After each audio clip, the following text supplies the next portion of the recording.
بسم اللہ الرحمن الرحیم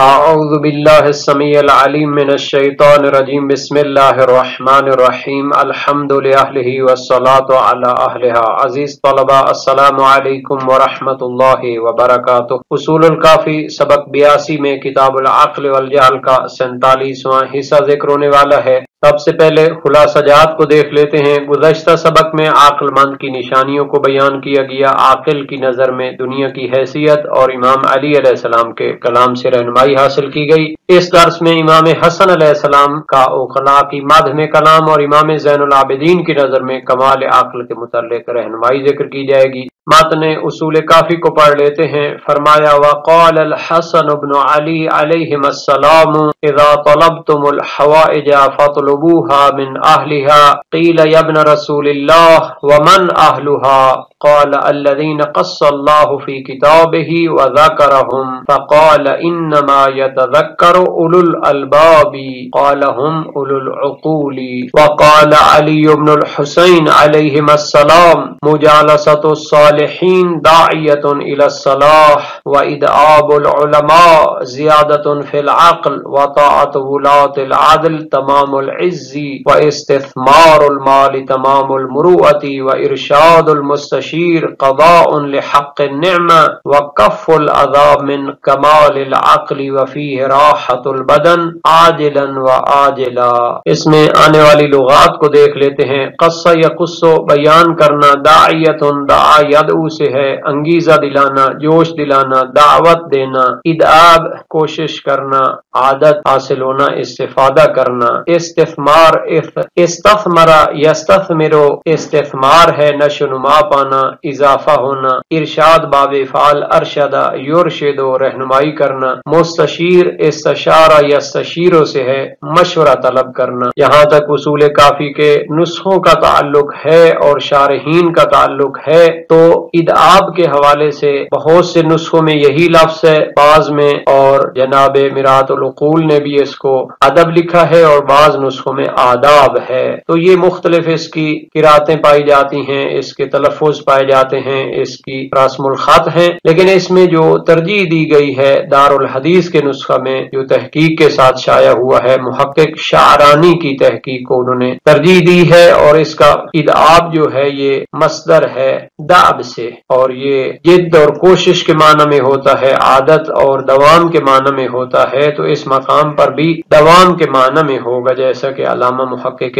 شعرانی کے حاشیہ اصول کافی سے سمجھا جاتا ہے۔ انہوں نے فرمایا کہ میرے نزدیک بہتر یہی ہے کہ اس کو ادعاب العلماء پڑھا جائے، یعنی کہ علماء سے اصرار کے ساتھ استفادہ کیا جائے اور ان سے معارف کا استنباط کیا جائے، یعنی جب انسان علماء کی محفلوں میں ہمیشہ رہے گا اور ان سے علمی استفادہ کرے گا تو اس کی عقل و معرفت میں اضافہ ہوتا ہے۔ اسی طرح استثمار المال کے متعلق بھی علامہ مجلسی کا بیان یہاں پہ ذکر کیا گیا ہے۔ تو اس متن کا معنی یہ ہوگا کہ امام حسن ابن علی علیہ السلام نے فرمایا کہ جب تم حاجت اور ضرورت کو طلب کرو تو ان لوگوں سے طلب کرو جو اس کے اہل ہوتے ہیں، جو اس کی لیاقت رکھتے ہیں۔ کہا گیا اے فرزند رسول اس کی لیاقت اور استعداد کون رکھتے ہیں؟ فرمایا وہ لوگ کہ جن کا ذکر قرآن کریم میں ہوا ہے اور ان کا بیان آیا ہے۔ کہاں پہ ہے؟ فرمایا انما یتذکر اولو الالباب، بے شک نصیحت حاصل کرنے والے صاحبان لب ہوتے ہیں، یعنی صاحبان عقل و شعور ہوتے ہیں۔ جو لوگ عقل و شعور سے کام لیتے ہیں، اگر کوئی ان سے اپنی حاجت طلب کرتا ہے تو وہ اس کا شکریہ ادا کرتے ہیں کہ اللہ تعالیٰ نے ہمیں اس لائق سمجھا ہے کہ کسی ضرورت مند کو ہمارے دروازے پہ بھیجا ہے، تو وہ اس کا تشکر کرتے ہیں اور اس کی حاجت کو پورا کرتے ہیں۔ اسی طرح امام علی بن حسین زین العابدین امام سجاد علیہ السلام نے فرمایا صالح اور نیکوکار لوگوں کے ساتھ اٹھنا بیٹھنا یہ نیکی کی طرف ایک انگیزہ دلاتا ہے، دعوت دینے والا ہوتا ہے۔ علماء کی محافل میں ہمیشہ رہنا، ان سے علمی استفادہ کرنا، یہ عقل و شعور میں اضافے کا موجب ہوتا ہے۔ عادل والیوں کی اطاعت کرنا تمام العز، انسان کی عزت اور شرف میں اضافہ کرتا ہے۔ چونکہ وہ عادل ہیں تو وہ اس اس کے ساتھ زیادتی نہیں کریں گے، اس کی انسانیت اور اس کے عزت کا خیال رکھیں گے۔ اور مال و دولت کو بڑھانا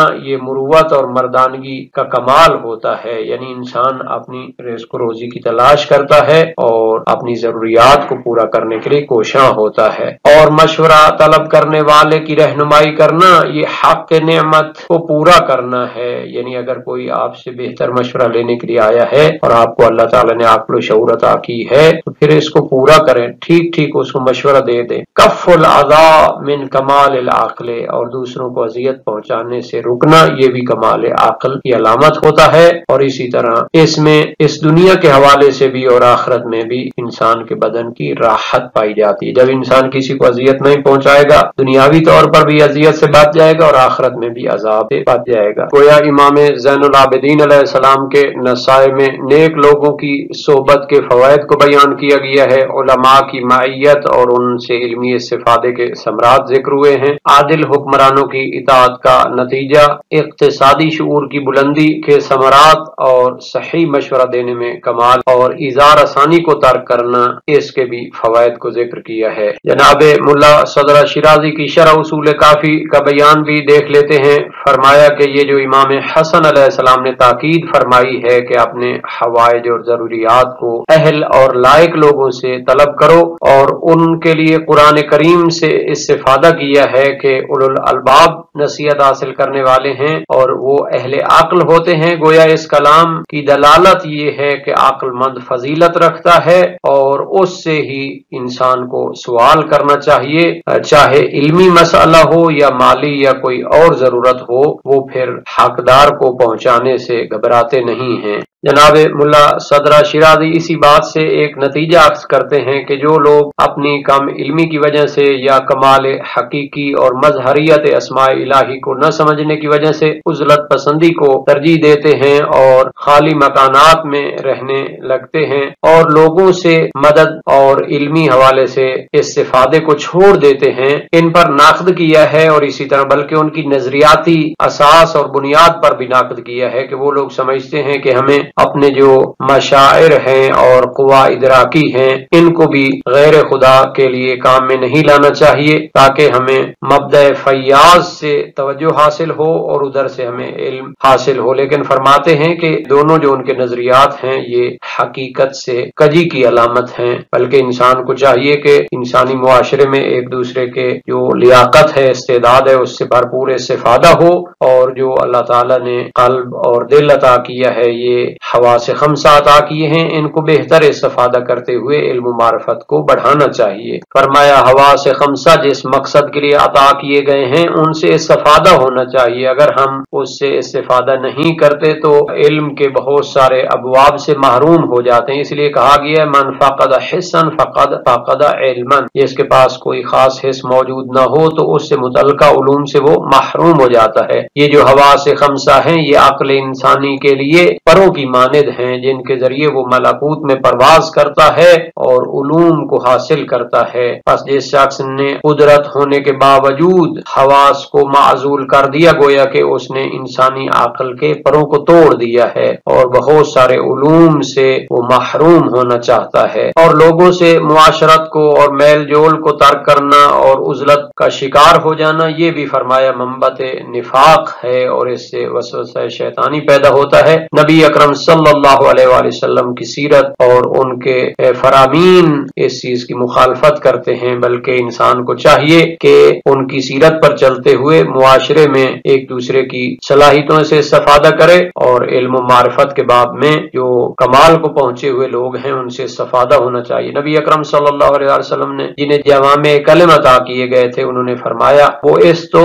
لأتمم مکارم الاخلاق، تو اگر انسان معاشرت کو ترک کرتا ہے تو بہت سارے مکارم اخلاق سے محروم ہو جاتا ہے، بہت سارے کمالات کو حاصل کرنے سے محروم ہو جاتا ہے۔ تو اس لیے تاکید کی گئی ہے کہ انسان علماء کی صحبت اختیار کرے اور مشائخ سے استفادہ کرے، اور فرمایا اگر کوئی فرض کرے کہ سمجھتا ہے کہ وہ کمال کو پہنچا ہوا ہے، علم کے بلند معارف اس کو حاصل ہو چکے ہیں، تو پھر بھی معاشرے میں رہتے ہوئے اسے دوسرے لوگوں کو تعلیم دینی چاہیے، ان کو رہنمائی کرنی چاہیے تاکہ وہ اس کے ذریعے کافی لوگوں لوگوں کی اصلاح ہو جائے، لوگ سعادت کو پالیں تو اس کا ثواب بھی اسے حاصل ہوگا۔ تو تمام عقل اور کمال عقل یہ ہے کہ انسان حسن معاشرت کو حاصل کرے اور اس کے ذریعے دوسروں کی حکمتوں سے اور ان کے معارف سے استفادہ کرے اور خود جو کچھ حاصل کیا ہے اس کو آگے پہنچائے، تو اس سے مزید اس کو کمالات حاصل ہوتے ہیں۔ اس کے لیے امام سجاد علیہ السلام کی حدیث سے شاہد پیش کیا کہ مولا نے فرمایا کہ نیکوکاروں کی جو مجالس ہوتی ہیں، ان کی محافل ہوتی ہیں، اس سے نیکی کی دعوت پیدا ہوتی ہے، اور علماء سے کسب کرنا اس سے عقل میں اضافہ ہوتا ہے، عادل والی اور حاکم کی اطاعت کرنا یہ عزت و شرف کا کمال ہوتا ہے۔ تو یہ ساری چیزیں یعنی انسان یا تو کمال پہ پہنچا ہوا یا ناقص ہے، تو ناقص جو ہے یا تو دنیا کے لحاظ سے یا آخرت کے لحاظ سے ہے، اور آخرت کے لحاظ سے یا عمل میں نقص ہے یا علم میں نقص ہے۔ تو اول جو کہ دنیاوی ہے وہ یا تو عزت و جاہ کا ہے یا مال و ثروت کے لحاظ سے ہے، اور جو کامل ہے وہ دوسروں کو کمال تک پہنچائے گا تاکہ اللہ تعالیٰ کی نعمت کا شکریہ ادا کرے۔ تو جو غیر ہے یا تو وہ قابل ہے بالفعل تکمیل کے لیے کہ اس میں لیاقت پائی جاتی ہے قبول علم کی، یا وہ قابلیت نہیں رکھتا، اس میں مشکلات پائی جاتی ہیں، اس میں کچھ ایسے رذائل ہیں، ایسے موانع ہیں کہ جن کو دور ہونا چاہیے۔ جناب ملا صدرہ شیرازی نے امام زین العابدین کے فرمان کو عقلی طرز پہ تقسیم کیا ہے، معاشرتی زندگی کے فوائد کو گنوایا ہے، یا تو نقص کو ختم کریں گے اور اس کی تمام صورتوں میں استفادہ ہو سکتا ہے، یا کمال سے استفادہ کرنا ہوگا۔ اگر کسی انسان میں نقص پایا جاتا ہے تو اگر معاشرتی زندگی اختیار کرتا ہے تو اس کے نقص کی تکمیل ہو سکتی ہے۔ دین میں عمل کے لحاظ سے اس میں نقص ہے اور وہ سستی کا شکار ہے، تو اگر صالحین اور نیکوکاروں کے ساتھ رہے گا تو اس کو دعوت ملے گی، اس کو انگیزہ ملے گا اور وہ نیکیاں انجام دینا شروع کرے گا، عملی نقص ختم ہو جائے گا۔ دین کے معاملے میں اس کی علمی نقص ہے، اس میں معلومات کی کمی ہے، تو اگر علماء کی محفل اختیار کرے گا تو اس کا علمی نقص ختم ہو جائے گا۔ دنیا میں عز و شرف کا نقص پایا جاتا ہے، تو اگر صالح اور عادل والی کی اطاعت کرے گا تو اس نے تمام انسانوں کی عزت کو بحال کرنا ہے، معاشرے میں برابری کی تعلیم دینا ہے۔ دنیا میں مالی نقص پایا جاتا ہے، تو اگر معاشرے میں رہے گا تو پھر تجارت کر سکتا ہے، اپنے ہنر کو آزما سکتا ہے، اس سے اس کو بہت زیادہ مال بھی حاصل ہو سکتا ہے۔ ملا صدرہ کی اس عقلی تقسیم کا تتمہ یہ ہے کہ اگر انسان میں کمال ہے تو بھی وہ معاشرے میں بہتر خدمات انجام دے سکتا ہے، دوسروں کی علمی اور عملی رہنمائی کر سکتا ہے اور دوسروں کو اذیت سے بچا سکتا ہے، معاشرے کی ایسی تدبیر کرے کہ اسے جنت نظیر بنا دے، دنیا بھی ان کی سنور جائے اور آخرت میں بھی وہ کمال کو پہنچ جائیں۔ تو دونوں صورتوں میں اس کے لیے کام کرنے کی ضرورت ہے، یا تو اس کی علم و دانش میں اضافہ کریں یا اس کے عمل میں اضافہ کریں۔ تو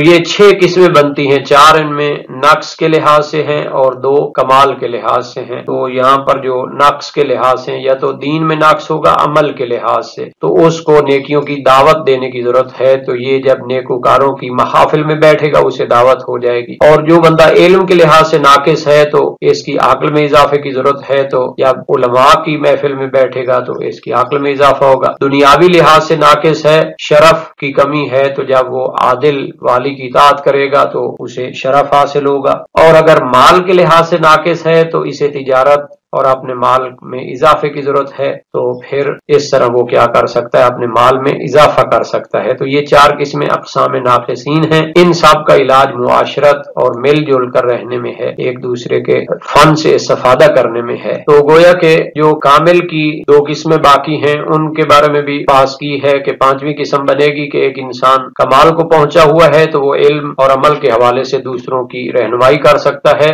اور 6ٹھی قسم ہے کہ دوسرے لوگوں کو اذیت سے بچانا، اور یہ کامل ترین قسم ہوتی ہے، انسان کی افضل ترین قسم ہوتی ہے، یعنی لوگوں کو علم و عمل کے لحاظ سے ان کی ایسی رہنمائی کرنا اور ان کی ایسی تدبیر کرنا معاشرے کی کہ اس میں کمال ہی کمال پایا جائے اور ایک دوسرے کے حقوق اور فرائض کا خیال رکھنے والے ہوں، تو دنیا بھی ان کی اچھی گزرے گی اور آخرت میں بھی وہ کمال تک پہنچے گے۔ جناب ملا صالح مازندرانی نے بھی تفصیل کے ساتھ اس کے متعلق اپنی شرح اصول کافی میں گفتگو فرمائی ہے